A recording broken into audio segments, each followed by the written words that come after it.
গোলাম কারা আর উম্মত কারা? গোলাম হচ্ছে তারা যারা মালিকের কাজ করে, মালিকের গোলামি করে, বিনিময়ে মালিকের কাছ থেকে কিছু পাওয়ার আশা করে, কিছু চাওয়ার আশা করে। আমরা মানুষ হচ্ছি আল্লাহর গোলাম, কাজের বিনিময়ে আল্লাহর গোলামি করার মাধ্যমে আমরা আল্লাহর কাছে কিছু পাওয়ার আশা করি, কিছু চাওয়ার আশা করি। আর সেই চাওয়াটা, সেই পাওয়াটা হচ্ছে দুনিয়াতে শান্তি, পরকালে শান্তি, পরকালে আল্লাহর কাছে বেহেশত পাওয়ার আশা করি, বেহেশত চাওয়ার আশা করি। এই হচ্ছে গোলাম এবং মালিকের পরিচয়। কিন্তু আমরা রাসূলের গোলাম নই, আমরা হচ্ছে রাসূলের উম্মত, অনুসরণকারী। আমরা রাসূলের অনুসারী, আমরা তাকে অনুসরণ করি, তাকে আমরা ফলো করি। কিন্তু আমরা অনেকে আবেগে বশত বলি যে আমরা হচ্ছি রাসূলের গোলাম। সম্পূর্ণ একটা ভুল কথা, ভুল সিদ্ধান্ত। আমরা যদি রাসূলের গোলাম হই তাহলে সাহাবারা রাসূলের কি? যে সাহাবারা রাসূলের জন্য জীবন দিয়েছেন, রাসূলের জন্য কাজ করেছেন, রাসূলের জন্য রক্ত দিয়েছেন, তাহলে ওনারা রাসূলের পাশে থেকে রাসূলের কি হতে পারেন? গোলাম তো কোনো সাহাবা দাবি করেননি, কোনো সাহাবা তো বলেননি যে আমি রাসূলের গোলাম। তাহলে আমি কেন দাবি করব যে আমি রাসূলের গোলাম, সলিমুল্লাহর কলিমুল্লাহ? তাহলে আমি কি সাহাবাদের চাইতে বেশি হয়ে গেলাম? শোনেন, আবেগ দিয়ে ইসলাম হয় না। ইসলাম চলে কোরআন দিয়ে, ইসলাম চলে হাদিস দিয়ে।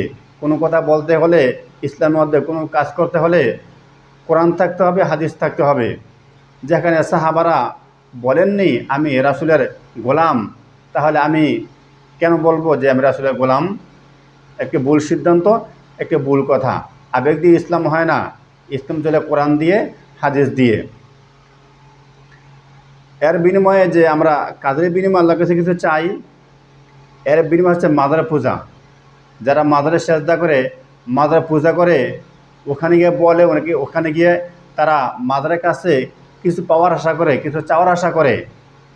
এটা একটি ভুল কাজ, এটা একটি বোকামি কাজ। মাজারে যে ব্যক্তি আছেন, ওই ব্যক্তি দুনিয়া কোনো ব্যক্তিকে কিছু দিতে পারেন না, কিছু দেওয়ার সক্ষমতা তার রাখে না, সক্ষমতা তার শক্তি নেই দেওয়ার জন্য। দিতে পারেন একমাত্র আল্লাহ, কারণ উনি হচ্ছেন আমাদের জন্য মালিক, আর আমরা হচ্ছি তার গোলাম। মাজারে যে ব্যক্তি আছে, অন্যের কাছ থেকে কিছু চাওয়ার কোনো শরীয়তের বিধান নেই এবং উনি তো সক্ষম নন। এজন্য চাইতে হবে আল্লাহর কাছে, পাওয়ার আশা করতে হবে একমাত্র আল্লাহর কাছে, কারণ আল্লাহ হচ্ছে আমাদের জন্য মালিক, আর আমরা হচ্ছে আল্লাহর গোলাম। গোলাম এবং চাকর কাজের বিনিময়ে, কাজ করার বিনিময়ে, গোলামি করার বিনিময়ে মালিকের কাছে কিছু চাওয়ার আশা করে, কিছু পাওয়ার আশা করে। কোনো ব্যক্তির কাছে সেটা পাওয়ার সক্ষমতা রাখে না, কিছু চাওয়ার সক্ষমতা রাখে না। এজন্য আমরা হচ্ছি আল্লাহর গোলাম, খাস গোলাম, আর আমরা হচ্ছি রাসূলের খাস উম্মত। আমরা রাসূলের গোলাম নই, আল্লাহরও উম্মত নই। আমরা হচ্ছি রাসূলের উম্মত, আল্লাহর গোলাম। এজন্য ইসলামের মধ্যে সমস্যা সৃষ্টি হয়। এই সমস্ত কোনো কাজ করাও ঠিক নয়, কোনো কথা বলাও ঠিক নয়।